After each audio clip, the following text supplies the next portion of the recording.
Hey guys! Kung kailangan nyo ng yellow fever vaccine para sa travel or requirements, panoorin nyo ang video na ito. Ituturo ko kung paano kumuha, magkano ang bayad, saan pwedeng magbayad, at saan ito makukuha. So una, kailangan ay may account kayo sa icv.boq.ph. Kung wala pa, punta lang kayo sa website nila. Click sign up and then scroll down nyo sa pinakababa at i-click ang I agree to the terms of privacy policy of this website. Then dito, ilagay nyo lang yung active email address ninyo dahil doon sila magsisend ng one-time password na kailangan nyong ilagay dito. Kapag nailagay nyo na yung OTP, i-click nyo lang yung submit. Then dito, kailangan nyong gumawa ng sarili nyong password na gagamitin nyo mamaya sa pagla-login dito sa inyong account. Dito naman sa baba, lahat ng mga nakikita nyo dito ay kailangan nyong fill outan. Ito ay mga personal information lang naman about sa inyo o sa kukuha ng yellow fever. After natin mag-sign up, kailangan na nating mag-login para makapagpa-appointment sa BOQ para makakuha ng yellow fever. Sa pagla-login, ilagay nyo yung email address nyo at yung create nyong password kanina. Kung naka-login na kayo, ito ang makikita nyo sa dashboard. I-click nyo lang yung vaccination services at pumili kayo dyan sa dalawa.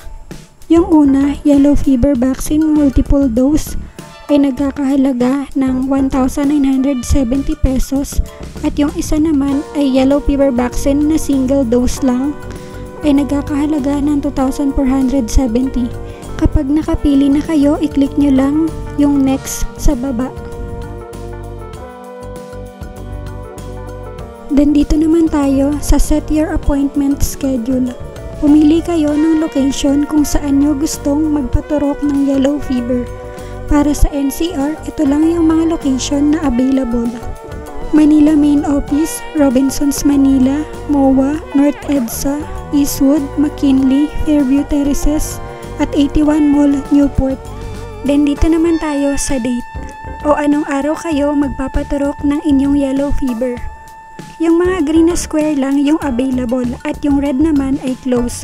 Kaya yung green lang ang pwede nyong pagpiliang mga dates. After nyo makapili ng date ay pumili naman ng available na oras para sa inyong appointment. At kung nakapili na kayo, i-click nyo lang yung next.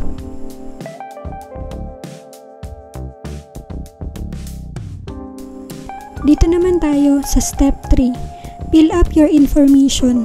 Lahat ng may kulay red dito na tatsulok ay kailangan nyong fill outan.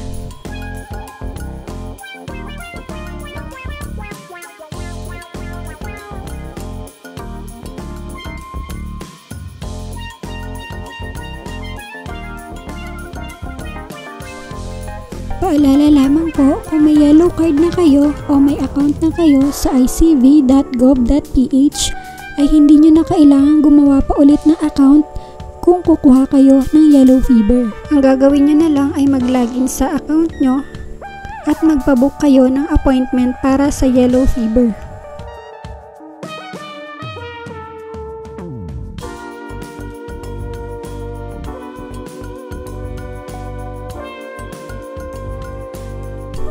Ang tip ko lang sa pag-upload nyo ng inyong mga government ID ay mas maganda na napicturean nyo na yung ID nyo bago nyo i-upload dito para mas maayos ang pagkuha nyo at mas malinaw.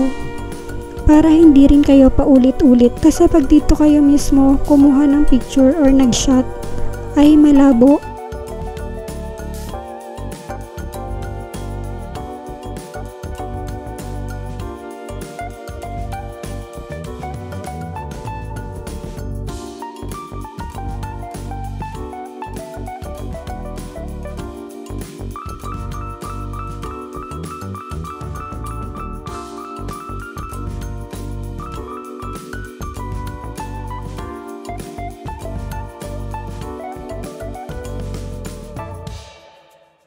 Step 4, i-double check nyo lang kung tama ang lahat ng information na nailagay nyo dahil ito na ang inyong magiging yellow card na ipiprint na lang nila. Now let's proceed sa payment method. Dito madaming options na pagpipilian but my advice is kung GCash ang napili nyo, mag-login muna kayo sa GCash nyo at i-check nyo doon sa bills payment, then government, then BOQ kung pwede bayaran kasi last time I check, hindi namin siya nagamit. Hindi namin nagamit si GCash as payment method. Kaya dito, ang ginamit naming mode of payment ay itong 7-Eleven.